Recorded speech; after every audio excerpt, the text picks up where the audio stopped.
The light came differently in October. Vernon Sasser had noticed this for 53 years, the way the sun in the 10th month of the year moved through the sky at an angle that made every cornstalk cast a shadow twice its height by 3 in the afternoon. Not the hard, vertical light of July that bleached the tassels white and made the soil crack like old leather.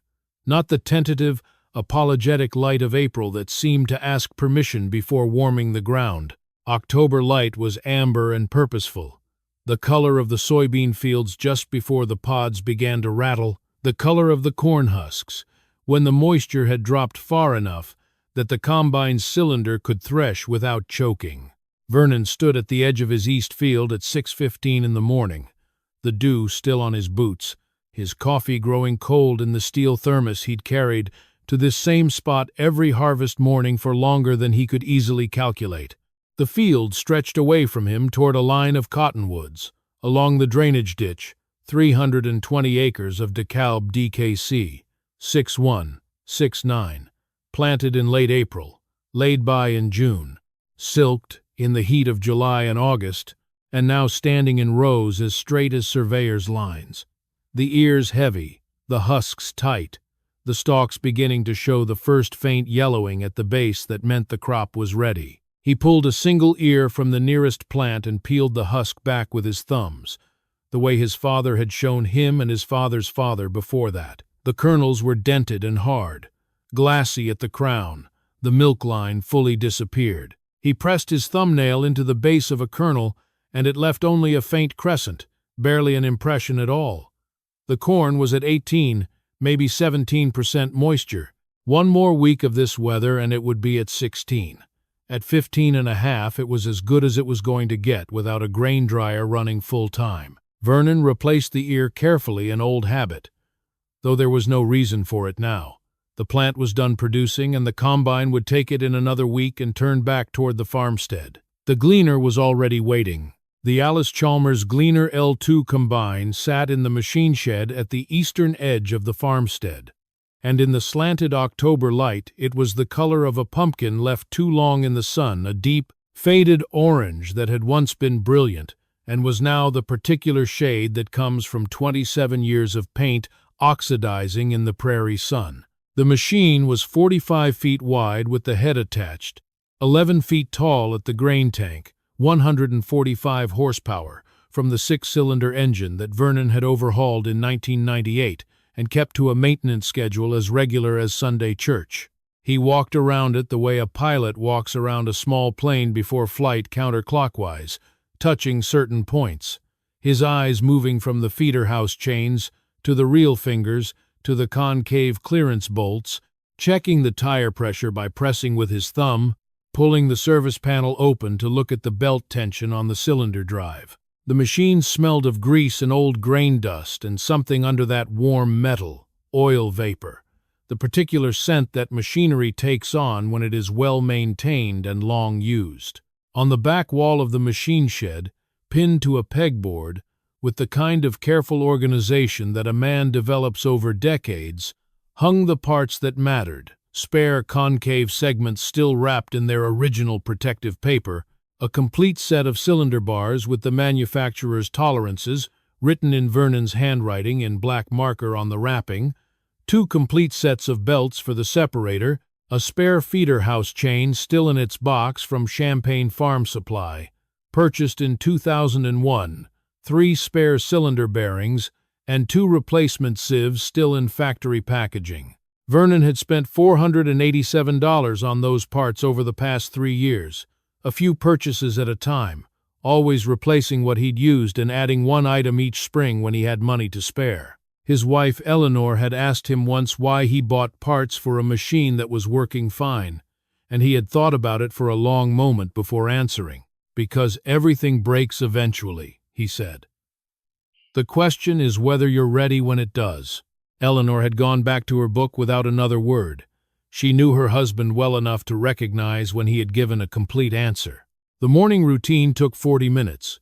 Checking and topping off the engine oil, the hydraulic fluid, the reel drive belt tension, the concave clearance setting, the grain tank sensors, and the threshing cylinder speed, which Vernon set by ear rather than by tachometer, listening to the engine note change as he adjusted the variable sheave until the sound was exactly right, the sound it had been last harvest and the harvest before that, the sound he could hear in his memory as clearly as a familiar voice.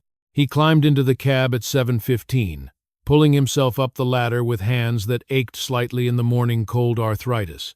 The doctor had said 2 years ago, not severe, manageable with ibuprofen, and settled into the operator's seat with the ease of a man who has made the same motion 10,000 times. The cab was not air-conditioned. It was not pressurized. It had no radio, no monitor beyond a basic ground speed indicator, a cylinder speed tachometer, and a grain loss monitor that Vernon trusted only moderately. It did not have a yield mapping system. It did not have GPS. It did not have an autosteer function that would hold the header within 3 inches of the previous pass.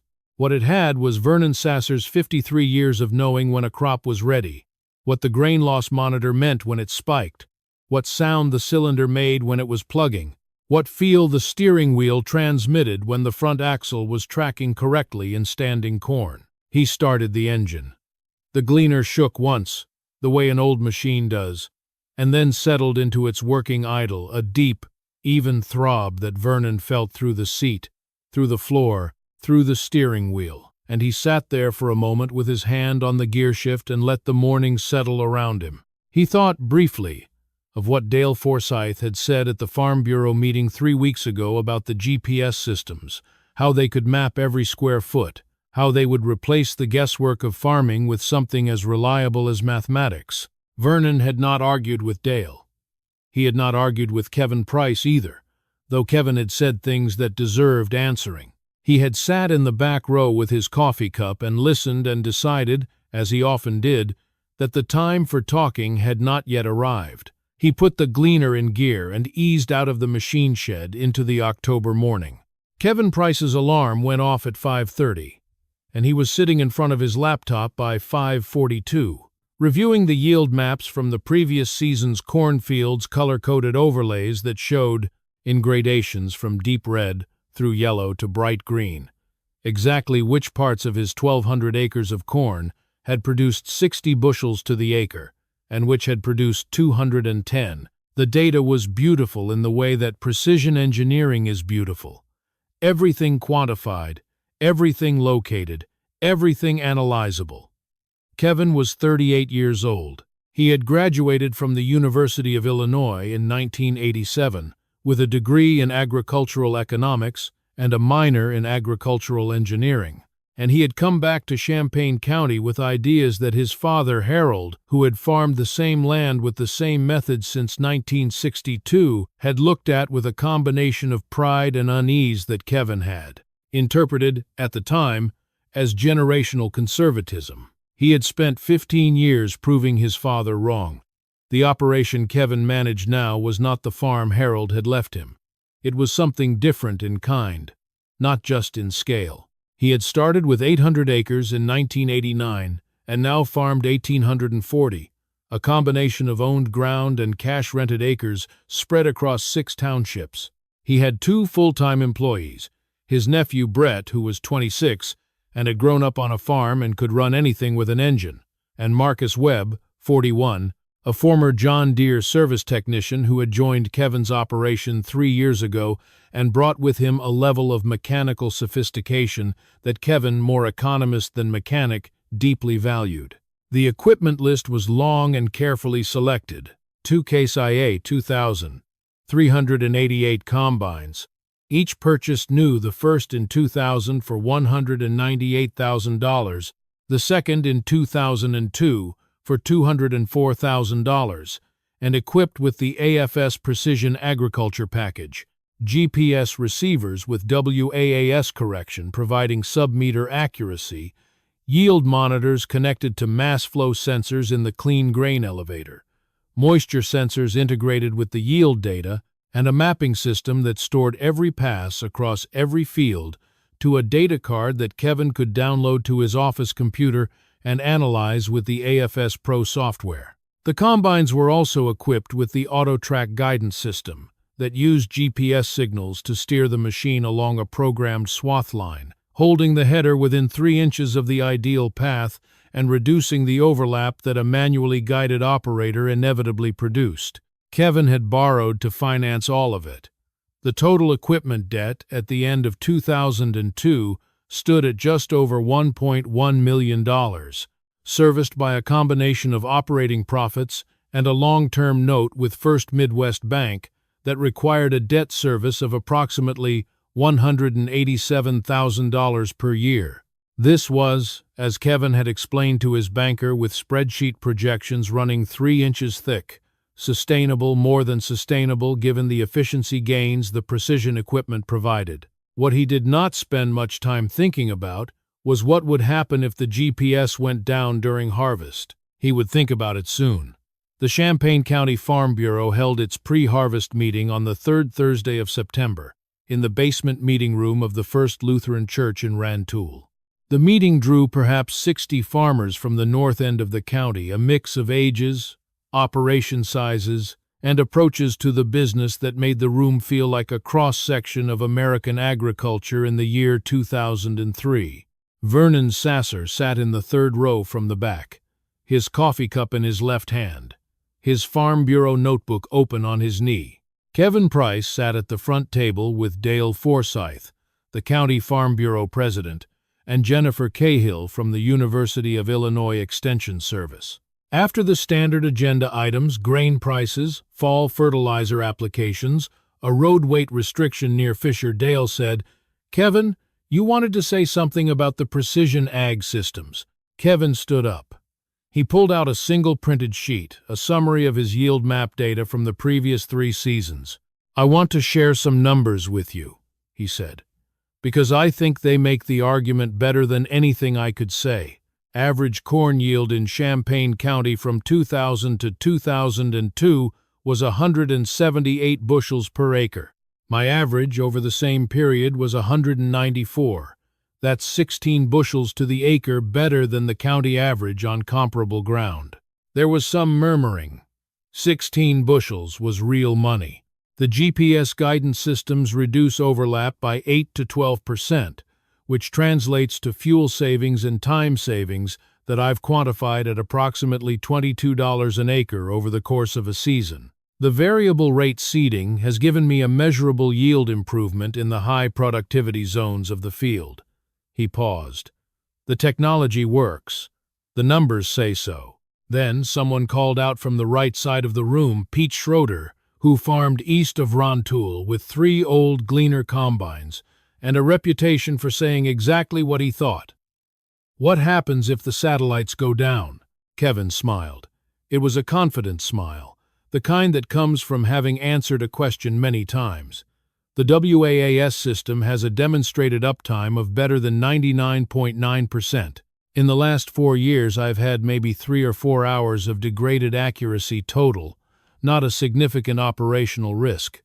What'd you do those 3 or 4 hours? Drove manually, like everybody else does. Another laugh from the room. The question had been deflected into humor, and Kevin had done it with the ease of a man who controlled the room. Vernon did not raise his hand. He sat in his 3rd from the back row and wrote 1 sentence in his notebook and drew a small box around it. What happens when the unavoidable thing happens? He drank the last of his cold coffee and waited for the meeting to end. After the formal meeting, people milled around refilling cups, resuming conversations that the agenda had interrupted. Vernon was talking with Earl Hecht and a younger farmer named Ray Dombrowski when Kevin crossed the room toward them. "Mr. Sasser," he said, "I didn't see you raise your hand in there." "Didn't have anything to say," Vernon said. "I've heard you have opinions about the GPS systems." Vernon looked at him over the top of his coffee cup. "I have opinions about most things." Kevin laughed, a short, genuine laugh.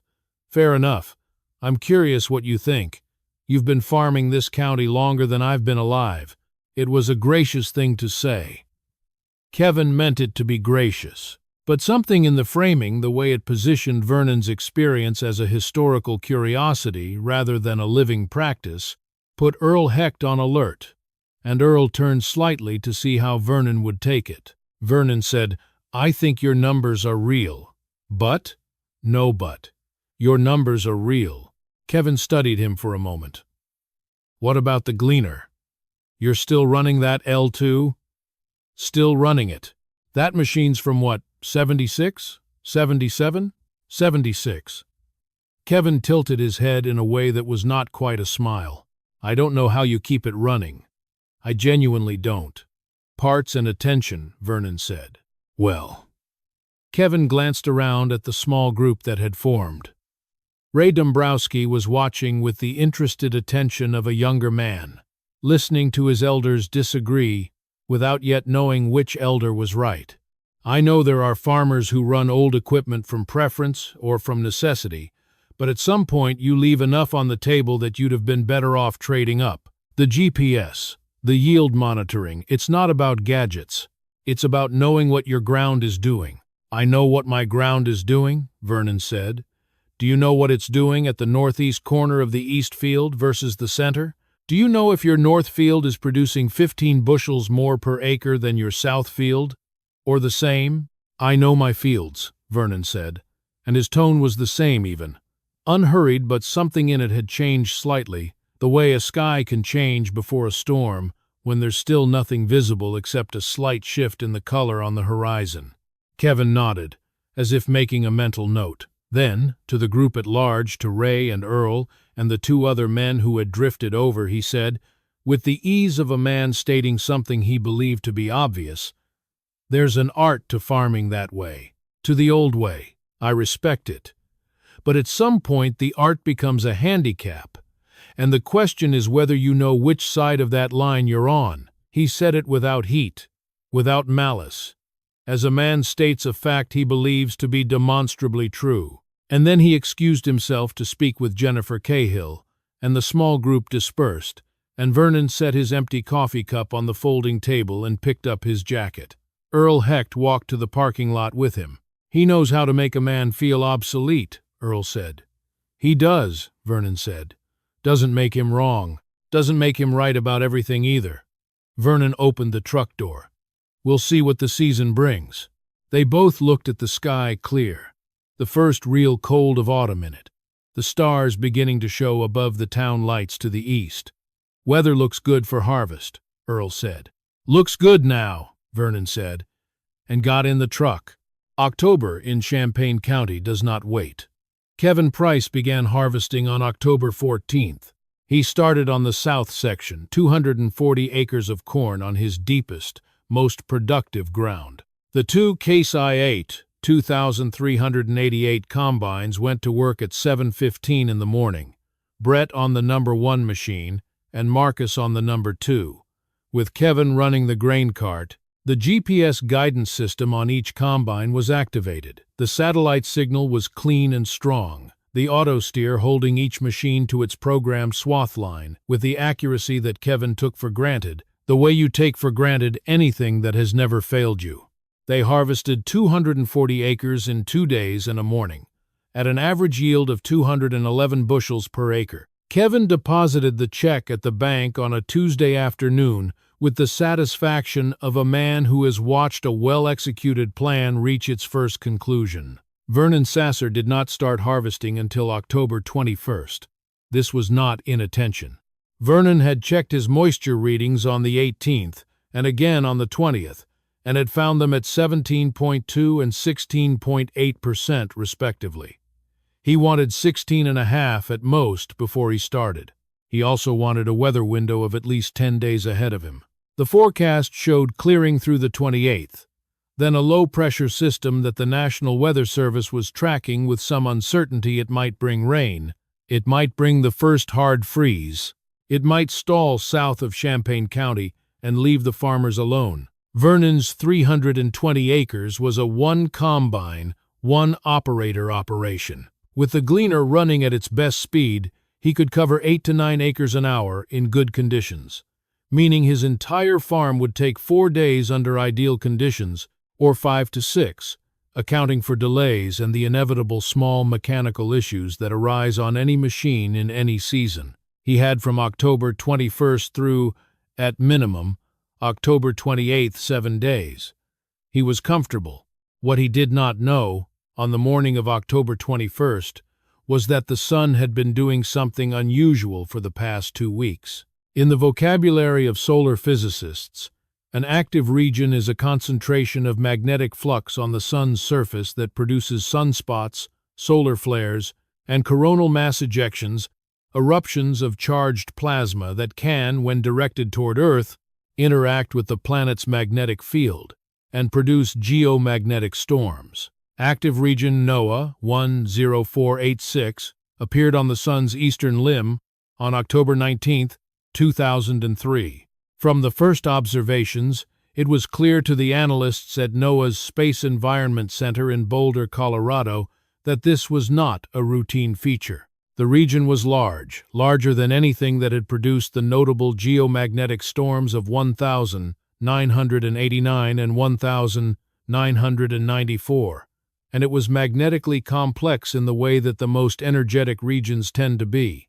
On October 22nd, NOAA 10486 produced an X1-2 class solar flare, significant but not exceptional. The region was still rotating into a more Earth-facing geometry.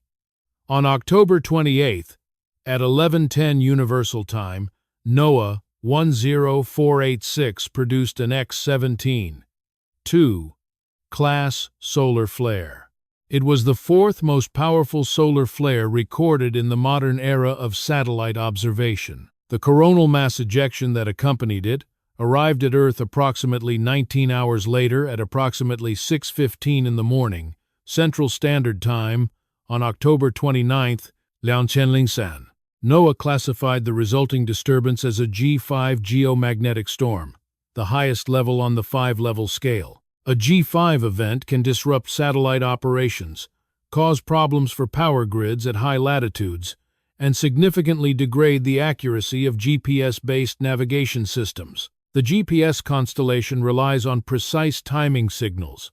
A severe geomagnetic storm causes rapid fluctuations in the density of the ionosphere, the layer of charged particles surrounding Earth, which disrupts those signals in ways that the receiver cannot fully correct. For a farmer in Champaign County, Illinois, the practical consequence was this.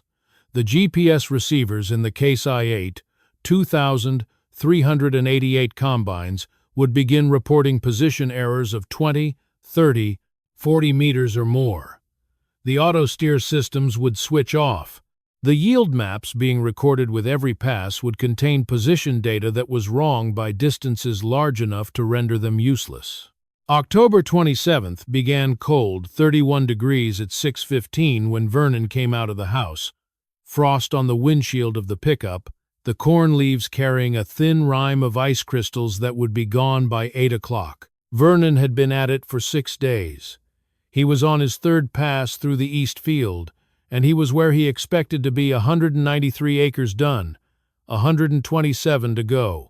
He started the Gleaner at 7:20 and drove it to the northeast corner of the east field for the day's first pass. He had harvested 93 acres that day, a good day, the weather clear and the Gleaner running at its best when he noticed, around 4:30 in the afternoon, that the northern sky had taken on a color he didn't often see in October, a very faint, almost imperceptible wash of green and pale pink, just above the horizon, visible only because the sun had moved around and the northern sky was in shadow. He stopped the Gleaner and looked at it for a while. Then he got on the CB radio and said to Jimmy, the high school kid running the grain cart, "You see that in the north?" Jimmy's voice came back. "What is that? Is that the northern lights?" "Aurora borealis," Vernon said. "This far south." "Yes." There was a pause. "Is that bad?" "I don't know what it is yet," Vernon said. "Let's get done today." He put the Gleaner back in gear. But he did not stop thinking about the color on the horizon for the rest of the evening.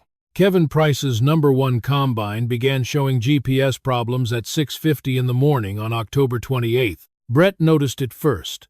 The autosteer abruptly disengaged with a warning tone and a message on the monitor that read, "GPS signal quality low, autosteer unavailable." Brett radioed Kevin.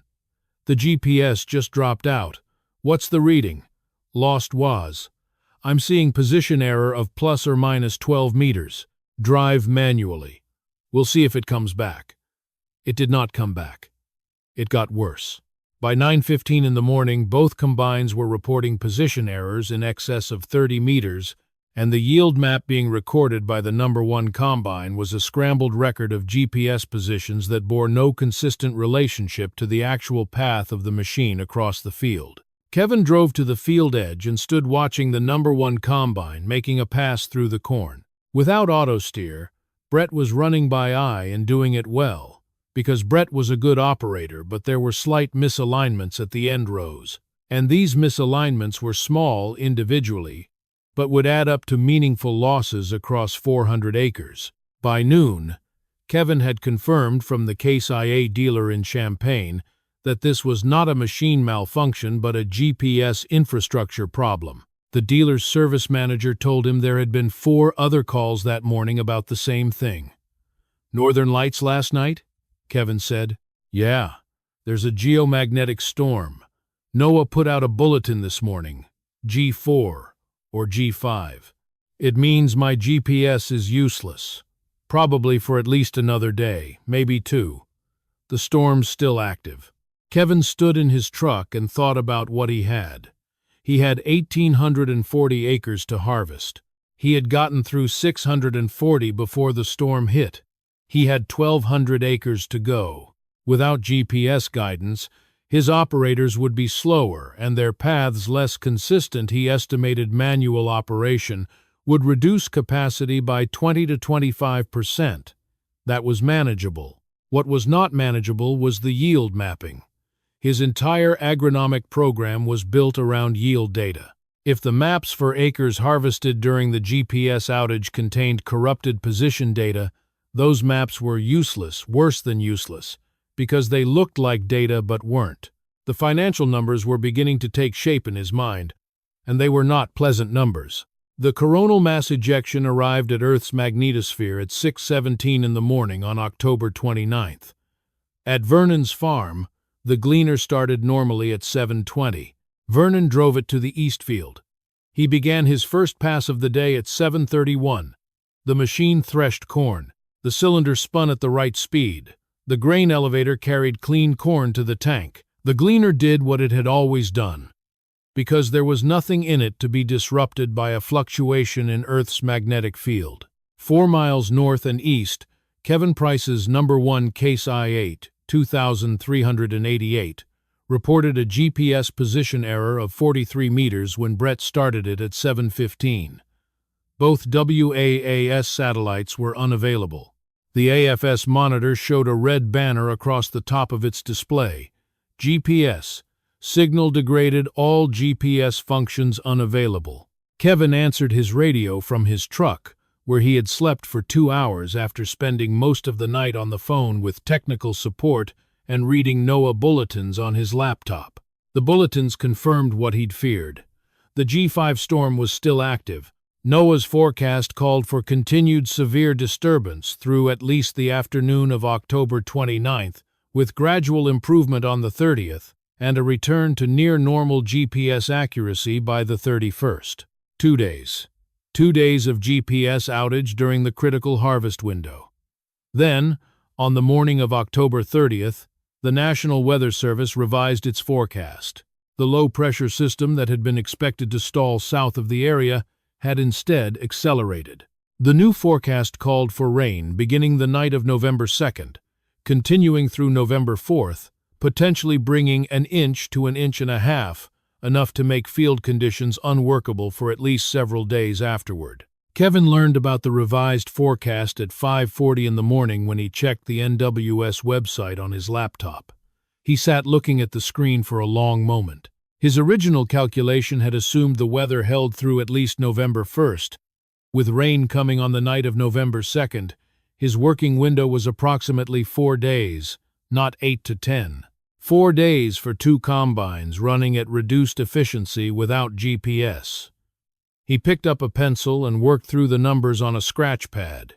At normal GPS-guided capacity, Both combines could cover approximately 70 to 75 acres per 10-hour day.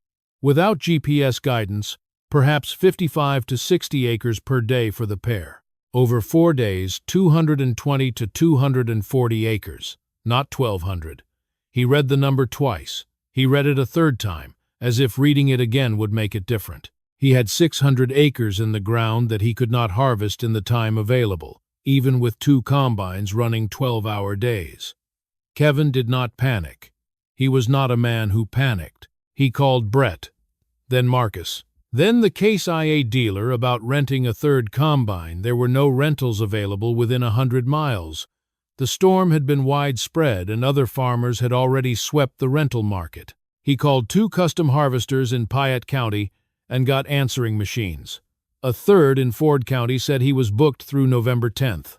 At 7:15 in the morning, Kevin Pryce sat in his machine shed, looked at his 2 red combines, and admitted to himself that he did not have enough capacity to finish his harvest before the weather closed in. It was not a comfortable thing to admit. He sat in the machine shed for a long time, the morning light coming through the east windows and laying orange stripes across the combine headers. He thought about his spreadsheets, his debt service, the conversations he would need to have with his banker. He thought about the Farm Bureau meeting 3 weeks ago and what he had said about managing what you can measure and what you're leaving on the table. He thought about Vernon Sasser's 320 acres. He thought about the Gleaner. The phone in Vernon's kitchen rang at 9:45 on the morning of October 30th. Vernon was in the machine shed at the time, adjusting the concave clearance on the Gleaner. Eleanor came out to the shed door and said there was a call for him. "Who is it?" "Kevin Pryce," Eleanor said. Vernon looked up from the concave adjustment. He and Eleanor looked at each other with the wordless communication of a long marriage. Then he wiped his hands on a rag and went inside. "Vernon," Kevin said, when he picked up. There was none of the meeting room ease in his voice. "I have a problem." "I heard the weather forecast," Vernon said. A brief pause. "Then you know. I've been trying to find custom harvesters. There aren't any. The rental market is cleaned out. I've got 1,200 acres to go and 4 days to do it, and my combines are running slower without the GPS guidance." Vernon leaned against the kitchen counter. Through the window, he could see Jimmy pulling the grain cart out of the shed for the morning's work. "What is it you're asking?" Vernon said. "Not unkindly, just directly." Kevin was quiet for a moment. Kevin Pryce was a man who did not easily ask for help, and the quality of the silence on the phone carried that information. "I was wondering," Kevin said, "if you'd be willing to come harvest some of my acres with the Gleaner. I know it's smaller capacity, but it's a combine that works, and mine are running slow. And how many acres do you have left that you won't finish? My best estimate is 500 to 600. If I could get 150, 200 of those, I have 127 acres left of my own," Vernon said. "I can finish in 2 days. After that, I have capacity." "I'll pay your fuel and your time," Kevin said immediately. "Whatever your rate is." "I don't have a rate. I'm not a custom harvester." "Then name what you think is fair." Vernon looked out the window at the Gleaner, sitting orange and immovable in the morning light. "Parts," he said. "Parts? I'll need to replace the cylinder bars after this season, and one of the concave segments is worn, and a main bearing on the separator. I've been watching it. The parts are $400, maybe $500. "Done," Kevin said immediately.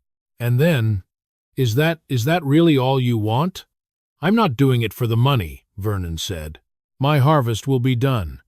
I don't like the idea of a man's crop sitting in the field when there's a machine that could get it in." Another silence. Longer this time. "Thank you," Kevin said, and the word came out differently than Kevin Pryce's words usually came out, without the efficiency, without the practiced ease. It came out the way words come out when they mean what they say. "I'll be done by end of day tomorrow if the weather holds," Vernon said. "I can start on your ground the morning of November 1st. October 30th and 31st were the best harvest days Vernon could remember in recent years. The overnight frost had dropped to 28 degrees, which had finished the drying that the October sun had started and brought the corn to 15.4% moisture, exactly where Vernon wanted it.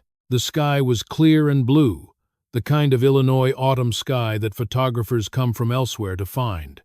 And the northwest wind that had been carrying the smell of coming rain had shifted from the south, which meant warmer air and good drying conditions, and, if you knew what you were reading in the sky, at least 2 more days before any weather arrived. Vernon started the Gleaner at 7:15 on the 30th and ran it until the light failed at 6:50 in the evening, 11.5 hours, with 2 brief stops for the concave segment adjustment he'd been meaning to make, and an hour off at noon sitting in the cab with a thermos of coffee and his sandwich, watching a red-tailed hawk work the field margins. He covered 61 acres that day, 66 the day after. By 4:30 on the afternoon of October 31st, Vernon Sasser's 320 acres were in the bins.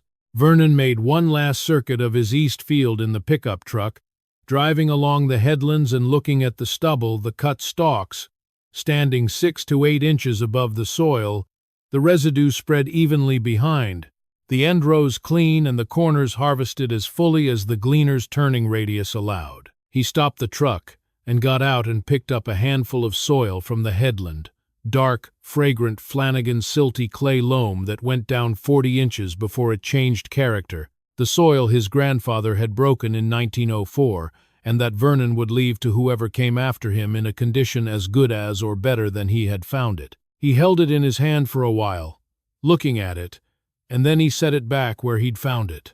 The next morning he would drive the Gleaner 4 miles north and east to Kevin Pryce's farm. Kevin Pryce was standing at the edge of his east field when Vernon arrived at 7 to 10 in the morning on November 1st. Kevin watched the Gleaner come down the road, the faded orange against the gray-blue of the early morning sky, the rounded, unpretentious lines of a machine designed in an era when combines were designed to work rather than to impress.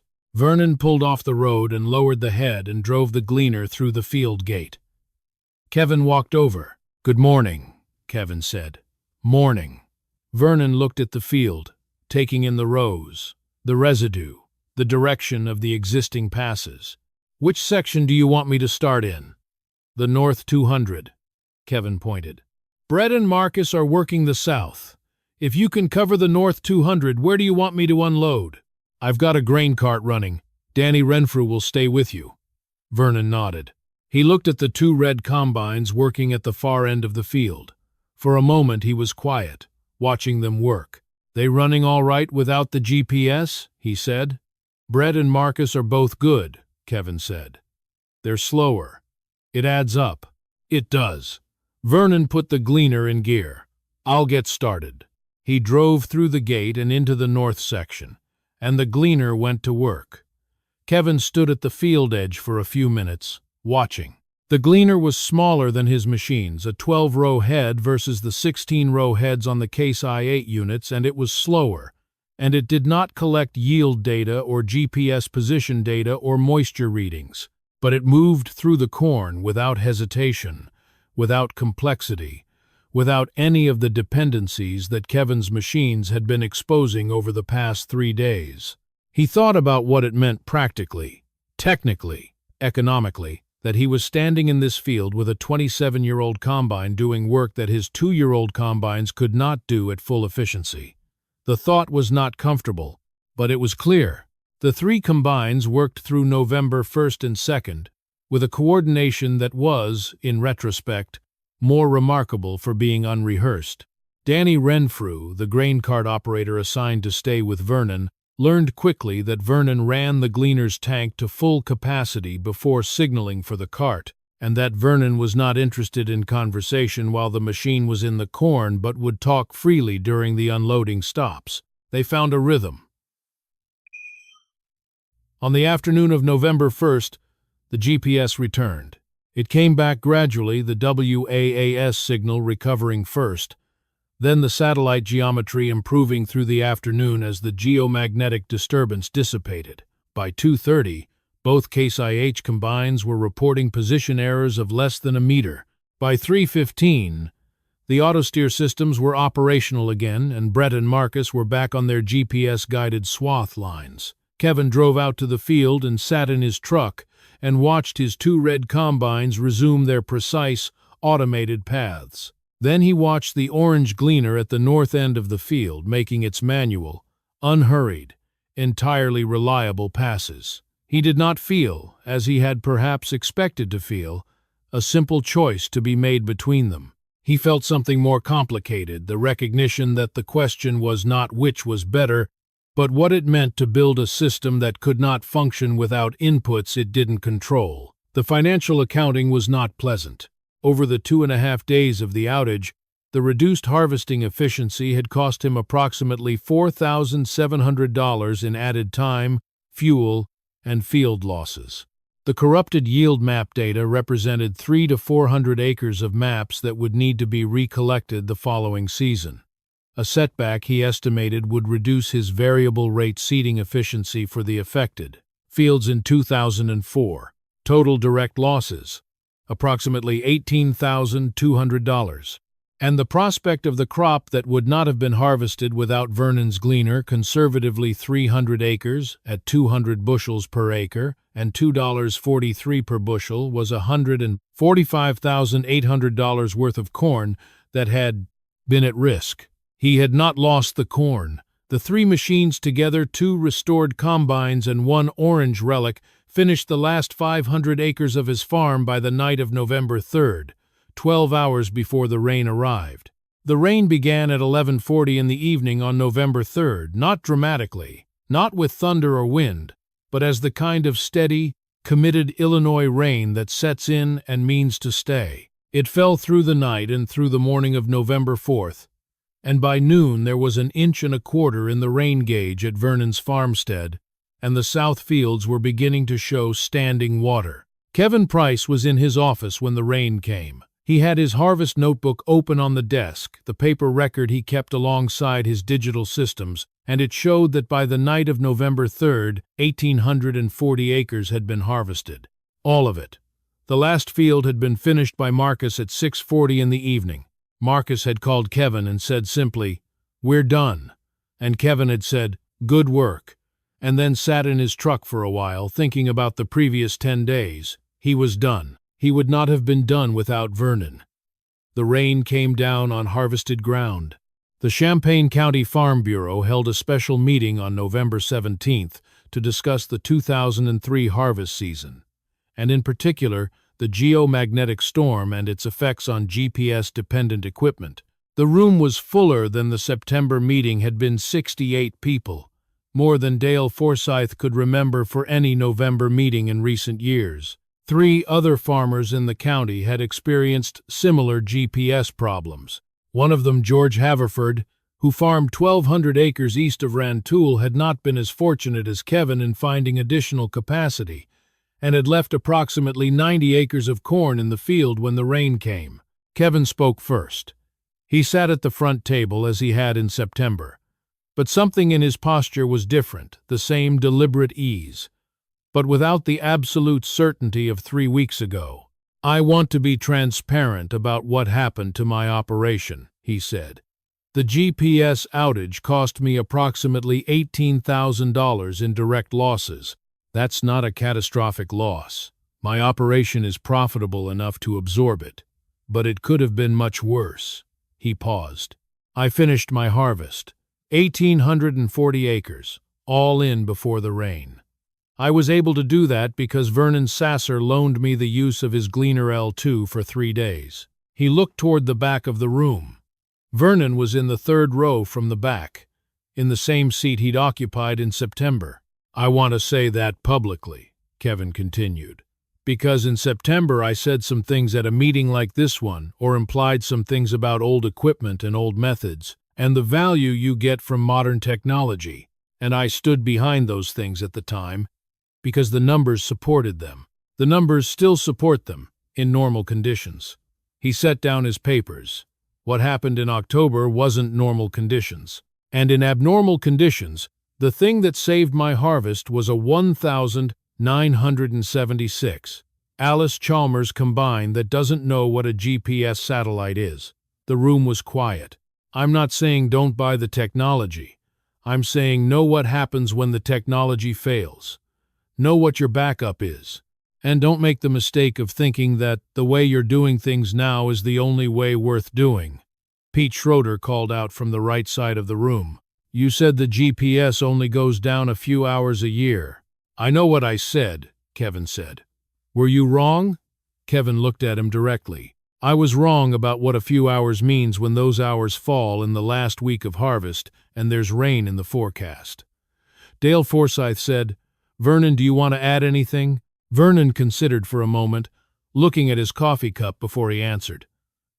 I'd say what Kevin said is right, he told the room. The technology works. I've seen the yield maps. Kevin's numbers are real. A pause. But the Gleaner works too.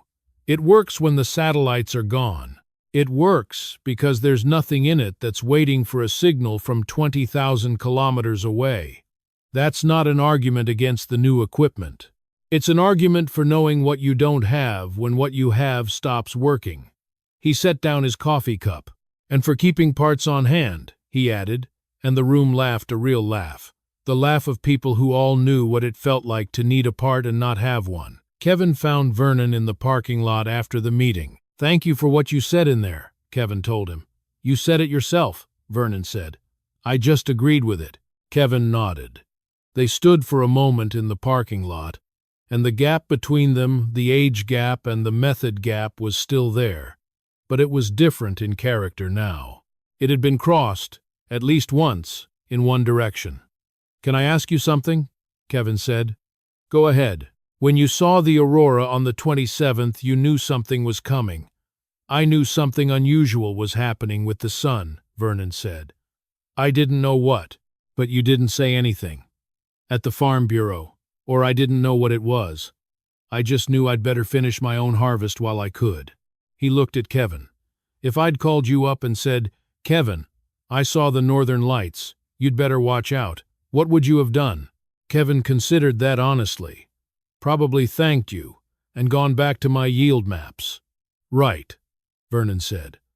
So, they shook hands in the cold parking lot, and Kevin drove south, and Vernon drove north, and the wind came down from the northwest across the flat Illinois fields with the smell of winter in it. Kevin Pryce spent the week after the Farm Bureau meeting doing the kind of accounting that goes beyond spreadsheets. The financial numbers he had already quantified. $18,200 in direct losses, which he divided into $4,700 in reduced operational efficiency, $8,300 in corrupted yield map data and its downstream effects, and $5,200 in additional labor and miscellaneous costs, including the Gleaner parts. Against that, the alternative scenario, leaving 600 acres in the field when the rain came, represented an exposure he estimated at between $175,000 and $204,000. Against that exposure, a 1,976 combine that cost its owner approximately $487 in spare parts per year, and an old man's willingness to help had provided the equivalent of an insurance policy worth somewhere in the range of $200,000.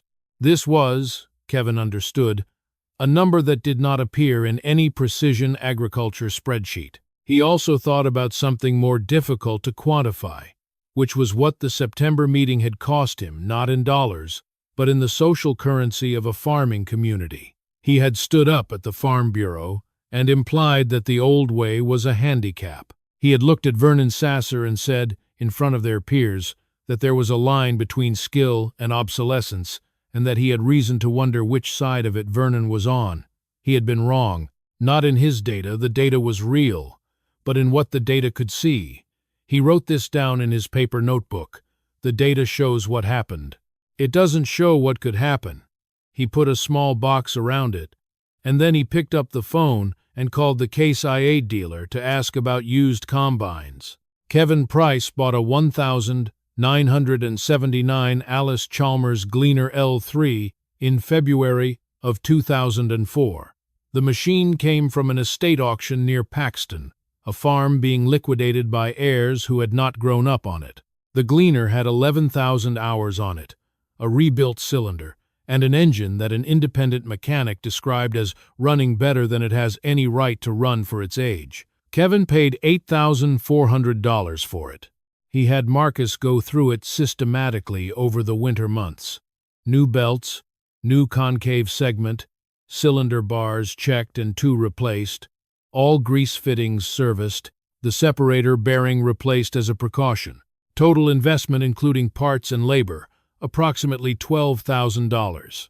He put the Gleaner in the equipment shed and made a parts kit for it, the same kind Vernon kept. A complete set of belts, concave segments, cylinder bars, the bearings most likely to need replacement, and a service manual obtained through an Allis-Chalmers dealer network that still existed tenuously in 2004. He called it the backup plan. Vernon, when Kevin mentioned it on the phone in March, said, "Good." "One word?" Kevin said. "One's enough," Vernon said. "You've thought it through already."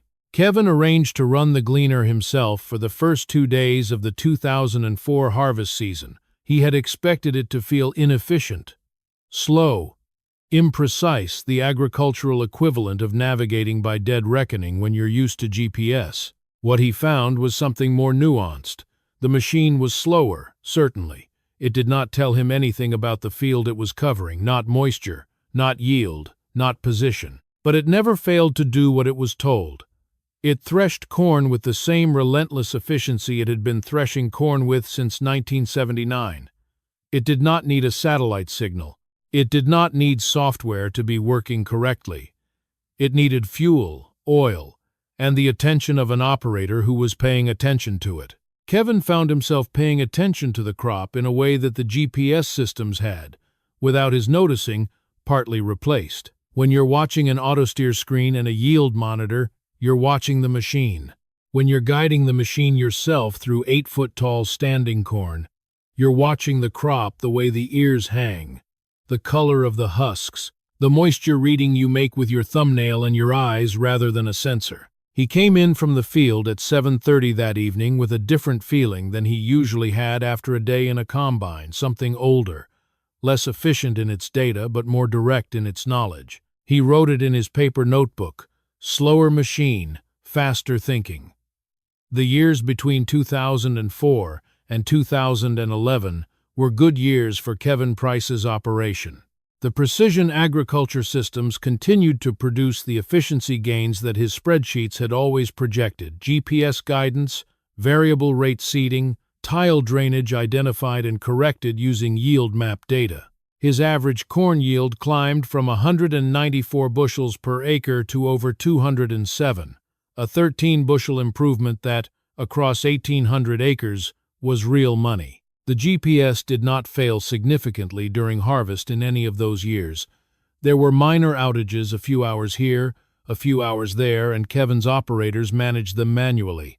The Gleaner sat in the equipment shed, maintained by Marcus on a regular winter schedule, available. It earned its keep once before the next big event, when Marcus's combine developed a cracked feeder house frame during the 2005 harvest. A retired farmer named Walt Pemberton ran the Gleaner over to the West Fields and harvested 140 acres in 3 days, while Kevin's other 2 machines worked the corn. Walt returned the Gleaner to Kevin's shed and said, "That machine is better than people think." "I know," Kevin said. Vernon Sasser retired from full-time farming in 2011, at the age of 85. He had been farming the same 320 acres for 57 years. He sold the farm to a young couple from Bloomington, kept the farmhouse and 2 acres, and negotiated the right to walk his old fields at any time, which the new owners granted without hesitation, because Vernon Sasser at 85 still knew those fields better than anyone. The Gleaner he sold to Kevin. Kevin paid what Vernon asked, $1,200, significantly less than the machine's working value. And they both knew this, and neither one mentioned it. The geomagnetic storm of the fall of 2024 arrived on October 9th.